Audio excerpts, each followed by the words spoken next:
Hello guys, अब देखो हम लोग एग्जाम्पल नंबर 4 की तरफ जाते हैं। Chapter number 3 linear regression, right.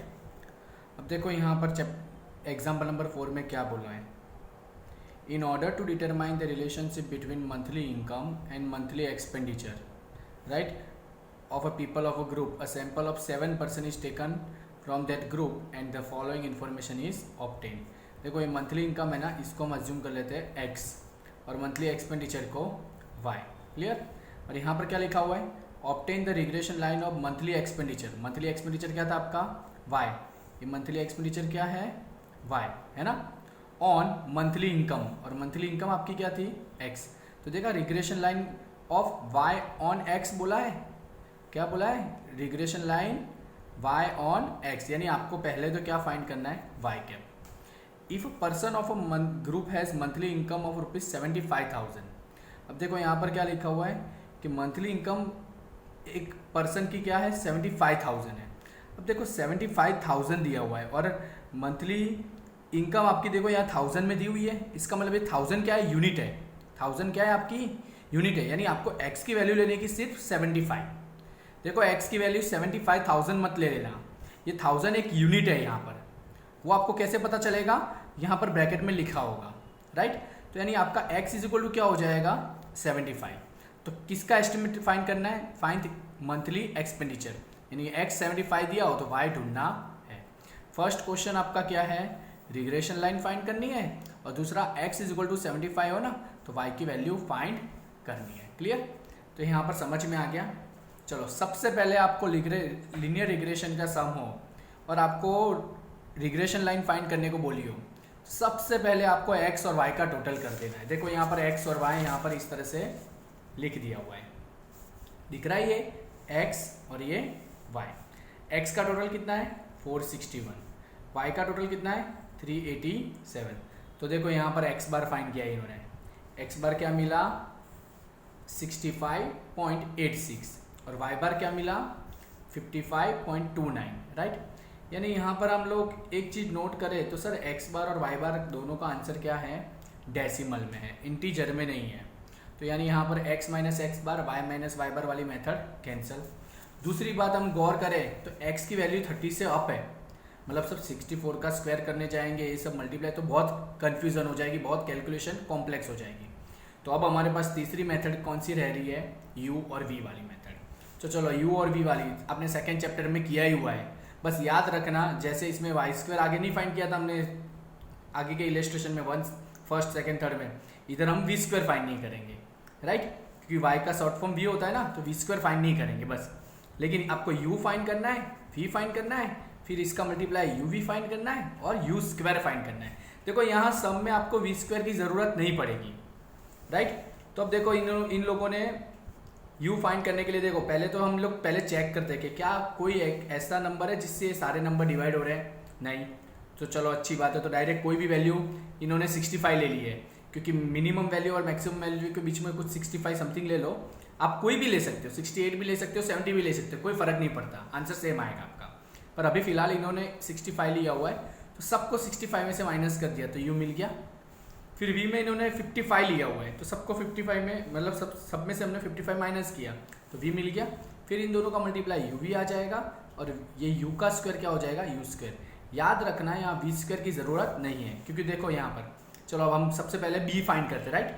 b की फॉर्मूला यहाँ होगी n sigma u v minus sigma u sigma v, यानी ऊपर कोई चेंज नहीं हो रहा, बस नीचे रूट नहीं लिखना और खाली u स्क्वायर वाला ही लिखना है, ये वो v वाला टर्म तो लिखना ही नहीं है, ये आपका b हो गया। क्लियर। तो यहाँ पर b इन्होंने वैल्यू रखी और यहाँ से जो बॉक्स दिया है ना उसमें इन्होंने यहाँ पर जो भी वैल्यू फाइंड की वो यहाँ पर पुट कर ली है और आंसर इनको मिल गया है b इज इक्वल टू 0.60, 0.59 मिला है, पर थर्ड डिजिट 5 या 5 से बड़ी होती है तो आगे +1 कर लेते हैं, तो 59 + 1 कितना होता है 60, यानी b 0.60 आ गया, राइट। ये देखो मैं ज़्यादा डीप में नहीं जा रहा क्योंकि सेकंड चैप्टर का है, ही सब कुछ अंदर इन्वॉल्व हो रहा है, राइट। देखो अब जैसे b फाइंड कर लिया, फिर a फाइंड कर लो। a का फॉर्मूला तो पता है ना, y बार माइनस b x बार, ये y बार आपने एक्चुअली यहाँ पर ढूंढ लिया है, ये y बार और ये x बार, और b आपने अभी ढूंढा, वो वैल्यू रख दो, a मिल गया। और लास्ट में फाइनली रिग्रेशन लाइन रेडी कर लो, y cap is equal to a plus B X. देखो अब कोई भी सब में मैं बी ए और वाई कैप फाइंड करना सिखाऊंगा नहीं, क्योंकि बस सब में सेम ही है। मैं बॉक्स तक सिखा सकता हूँ, बाकी आपको देखो बी ए और ए वाई कैप सब सेम ही है। अब आगे जितने भी सम होंगे मैं ऐसा बोलूंगा बी फाइंड कर लेना, तो आप लोग कर लेना, राइट। लेकिन बी में अगर कुछ चेंज आया, कुछ हुआ, तो मैं आपको बता दूंगा, चेंज होगा तो बता दूंगा। अगर मैं नहीं बता रहा तो आप समझ जाना कि सब कुछ सेम ही है। चलो आ गया। और यहाँ पर एक और क्वेश्चन था, पता है ना आपको, कि x इज इक्वल टू 75 तो y का एस्टिमेट फाइंड करना था। तो देखो ये जो रिग्रेशन लाइन मिली ना, उसमें x की जगह हम क्या रख देंगे, 75। तो देखो यहाँ 75 लिखा, तो यहाँ आ गया 60.77, राइट। और ये y कैप क्या है आपका 60.77 ना, लेकिन आपका यूनिट क्या है, तो y में देख लेने का, y का यूनिट क्या है 1000, तो आपको लिख देने का 60.77,000। यानी if a person has monthly income of ₹75,000 then approximate monthly expenditure is ₹60.77,000। I hope आप लोगों को ये सब समझ में आ गया होगा। चलो अब हम एग्जाम्पल नंबर 5 की तरफ जाते हैं। 5 में देखो x दिया है, y दिया है, और वही उसमें बोला हुआ है, राइट, कि x ऑन y। देखो फॉर द डेटा गिवन, ये क्या लिखा है, y ऑन x फाइंड करना है, y यूजिंग शॉर्टकट मेथड। चलो देख लेते हैं हम शॉर्टकट मेथड कौन सी है अभी। इसमें देखो ध्यान से, शॉर्टकट मेथड यानी वही u और v वाली मेथड हो, याद रखना, तो फिर आपको कुछ सोचना ही नहीं है। चलो देखो x लिख दिया, y लिख दिया। अब x में ध्यान से देखो, ये 2 4 6 8 सारे नंबर 2 से डिवाइड हो रहे हैं। देखो मैं अभी भी बता रहा हूँ, इस सम को आप ध्यान से देखना किस तरह से इन्होंने u गैस किया है। सारे नंबर 2 से डिवाइड हो रहा है, तो देखो u इज इक्वल टू, हम यहाँ पहले 2 से डिवाइड हो रहा है तो यहाँ 2 लिख देंगे, फिर x में से क्या माइनस करेंगे, तो देखो हम डिवाइड क्या कर रहे हैं, 2 से डिवाइड कर रहे हैं ना, तो ऑब्वियसली यहाँ जो नंबर लिखो ना वो 2 का मल्टीपल होना चाहिए, मतलब वो भी नंबर 2 से डिवाइड होना ही चाहिए, कंपलसरी है। मान लो आप 3 लिखोगे ना तो पॉइंट में आंसर आ जाएगा। इससे अच्छा 4 लिखो, 2 लिखो, जो लिखना है लिखो, वॉट एवर लिखो, जो भी, लेकिन याद रखना आपको, आप जिससे डिवाइड कर रहे हो उसका मल्टीपल यहाँ पर होना चाहिए, मतलब ये यहाँ नंबर वही रखना जो 2 से डिवाइड हो पाए। तो इन्होंने देखो 4 रखा हुआ है, क्या रखा हुआ है 4, तो 4 2 से डिवाइड होता है ना, तो बस, तो कुछ नहीं, इन्होंने क्या किया, सब में से 4 माइनस किया है और 2 से डिवाइड किया, तो यू मिल गया। आई होप आप लोगों को समझ में आ गया होगा। ना समझ में आ गया हो पॉज करो, बैकवर्ड करो और वापस देख लो। क्लियर। अब देखो y में देखो सारे नंबर है ना 5 से डिवाइड हो रहे हैं, तो मैं ऐसे v is equal to divide करके 5 लिख दूंगा। क्या लिख दूंगा, डिवाइड करके 5, और यहां लिखूंगा y माइनस, अब देखो यहां डिवाइड बाय में 5 कर रहा हूं ना, इसका मतलब यहां वही नंबर लेना जो 5 से डिवाइड होता हो, राइट। तो देखो इन्होंने 20 लिया है, हाँ ऑब्वियसली 20 डिवाइड, अब 19 लोगे ना तो आपको सारे पॉइंट में मिलेंगे, पॉइंट में मिलोगे तो आप शॉर्टकट मेथड किस काम की, तो फिर याद रखना u और v का पॉइंट में कभी आना नहीं चाहिए, राइट। तो इन्होंने 20 ले लिया, यानी अब सब में से 20 माइनस किया, फिर डिवाइड बाय 5 भी किया, तो ये मिल गया। चलो u v मिल गया, u v फाइंड कर लिया, u स्क्वायर फाइंड कर लिया। अब देखो ध्यान से, u को हमने जिससे डिवाइड किया ना उसको हम कहते हैं cx। क्या कहते हैं, देखो यहाँ u में हमने किससे डिवाइड किया है, 2 से ना, तो cx की वैल्यू क्या आएगी 2, cx की वैल्यू क्या आएगी 2, राइट। और v में हमने किससे डिवाइड किया है 5 से ना, तो cy इज इक्वल टू 5। तो कोई बात नहीं, जब आप इस तरह से शॉर्टकट मेथड यूज करते हो, यानी यूवी वाली मेथड, और आप डिवाइड करते हो ना, इसका मतलब आपने cx और cy लिया है, तब आपको क्या करना है, b की पूरी फॉर्मूला रखने की, वही के वही, b की वही फॉर्मूला रख देने की, राइट। लेकिन साइड में लिख देने का multiply by cy by cx। क्या लिख देने का, multiply by cy by cx। cy की वैल्यू क्या थी यहाँ 5, देखो ये रहा, b की वैल्यू वही की वही सब रख दिया, मल्टीप्लाई बाय cy की वैल्यू क्या थी 5 ना, तो 5 रख दिया, डिवाइड बाय cx की वैल्यू क्या थी 2। क्लियर। तो इस तरह से b आ गया, बस b में इतना चेंज हो रहा है यहाँ पर। अगर आप u में इस तरह से डिवाइड करते हो तो इस तरह से चेंज होता है। जैसे b फाइंड कर लिया, आगे की सम की तरह a फाइंड कर लो और रिग्रेशन लाइन रेडी। और यहाँ पर खाली रिग्रेशन लाइन ही बोला है आपको। क्लियर। तो ये सम भी आपका हो गया। चलो अब नेक्स्ट सम 6 पर जाते हैं। इसमें भी रिग्रेशन लाइन फाइंड करने को बोली है और इसमें एरर फाइंड करने को बोली है। तो एरर आप लोगों को याद होगा, एग्जाम्पल नंबर 2 या 2 था उसकी तरह।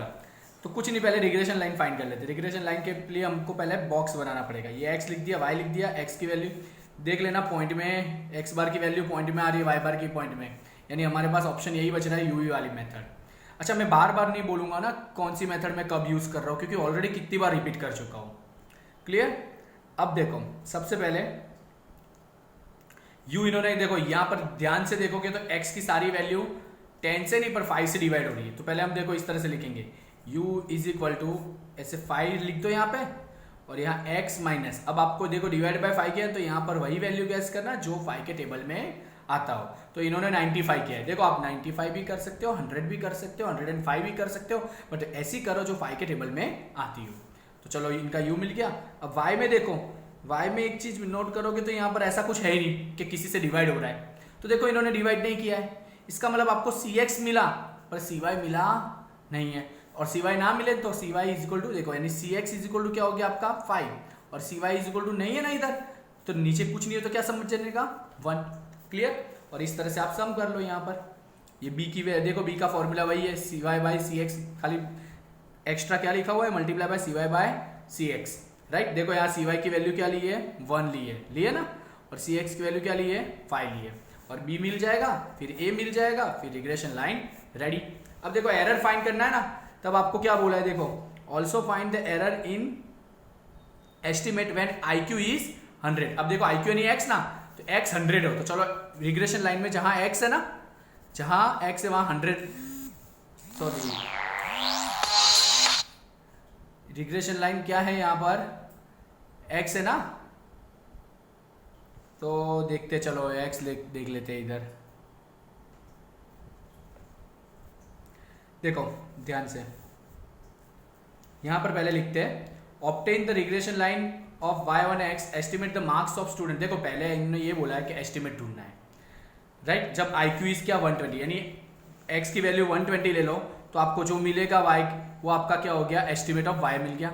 फिर एरर भी बोला है, एरर फाइंड करने के टाइम x क्या बोला है 100, तो चलो वापस रिग्रेशन लाइन में आप क्या 120 की जगह आप क्या 100 रखो, तो कितना है 53.57 ना, और एरर का फॉर्मूला पता है ना e is equal to y minus Y cap, right. अब देखो चलो देखते हैं यहाँ पर एरर कब फाइंड करनी है, जब x की वैल्यू 100 हो। चलो तो देखो यहाँ पर x इज इक्वल टू 100 हो तो y क्या आ रहा है 50, यानी यहाँ y की जगह क्या रखने का आपको 50, माइनस y कैप क्या लेने का 53.57, तो माइनस 3.57, ये क्या आएगी एरर आएगी, राइट। देखो इन्होंने यहाँ पर नेक्स्ट पेज पे ये किया हुआ है, ध्यान से देखो ये रहा एरर इज इक्वल टू है ना, ये इस तरह से, राइट। मैंने आगे कर दिया, तो यहाँ पर ये 6th वाला सम भी खत्म।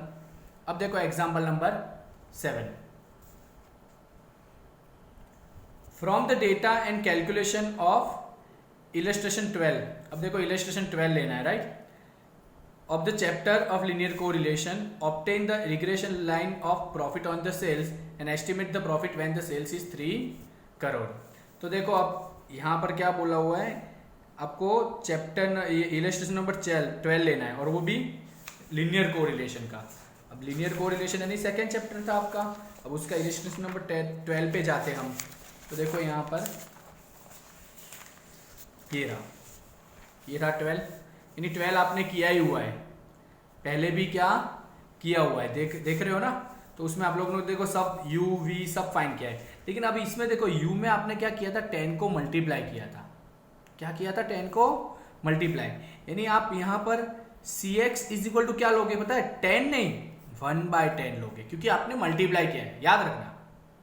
आप समझ रहे हो ना मैं क्या कह रहा हूँ, क्योंकि देखो मैं इसको इस तरह से लिख सकता हूँ, देखना अब मैं 1/10 क्यों लिख रहा हूँ, u इज इक्वल टू ये जो 10x माइनस 2.0 है, क्या मैं इसको ऐसा लिख सकता हूँ x माइनस 2.0 डिवाइड बाई 1/10।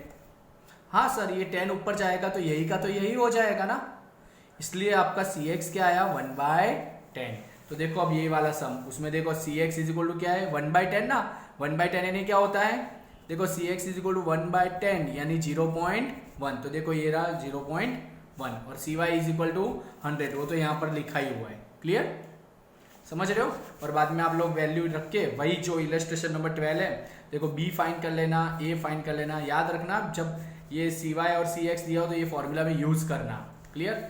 और आपको रिग्रेशन लाइन मिल जाएगी, और रिग्रेशन लाइन ढूंढने के बाद आपको यहाँ पर ऐसा भी बोला है कि x की वैल्यू 3 हो तो उसका प्रॉफिट का एस्टिमेट फाइंड करना है, तो x की वैल्यू 3 है ना, तो रिग्रेशन लाइन में x की जगह हम 3 रखेंगे तो वैल्यू मिल जाएगी, 3 को इससे मल्टीप्लाई करके वैल्यू मिल जाएगी। तो ये सम भी आपका क्लियर, राइट, समझ में आ रहा है। अब देखो